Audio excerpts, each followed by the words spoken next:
Where do I start? Just everything I wanted to be. COVID robbed Peter Robertson of his healthy 50-year-old father. Weeks later, it took his 44-year-old uncle, Paul Sampson, who was a pastor in Brooker, Florida. And the very next day, he lost his 71-year-old grandfather, Gene Sampson, a retired firefighter who lived just a mile from Peter and his parents in Orange Park. It seems like the men in our family that were needed the most, that were relied on the most, that did the most, were the ones that passed. Just been horrible.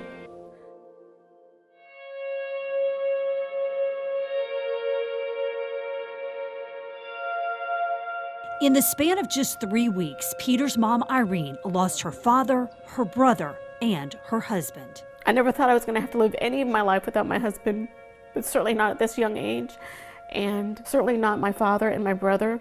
She and her husband, Steve, were both admitted to St. Vincent's Riverside Hospital July 7th with COVID. And so they were rolling me to my room, and as I passed by my husband's room, he was sitting on the edge of the bed having a snack, and we just waved to each other.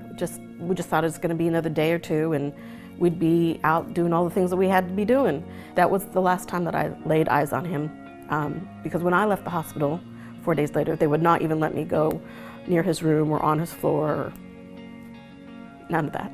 That was the last time I saw my husband.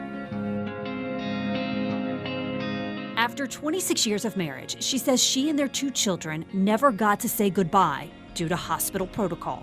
I think it's very important that something be done to change that. She says she wasn't allowed to see her husband until the very end when they were doing chest compressions. He never did revive, so meaning he had already passed. But we could gown up then and double mask then and go see him. But why not when he could hear our voices and respond and feel the love and say last words? Why were we denied that? It's not right. It's not right. And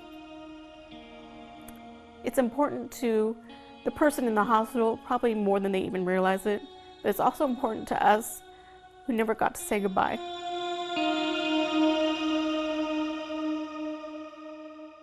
Apparently, and I didn't know this, but the neighbor kids would come down the street and he would be the man that would help them fix their bikes. The Robertsons are clinging to their faith. That just makes me love him more. It's the only thing we have to cling to in a time like this, when so much is lost. For Irene, that lost goodbye only adds more heartache and pain. It's not right, it's not fair. It's not fair to the person in the hospital, it's not fair to the family members either.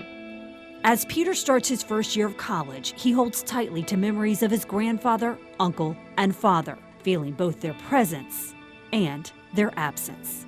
I feel so empty and I feel so betrayed in an odd way, because when I press that number, it's just going to keep on ringing. He's never going to pick up.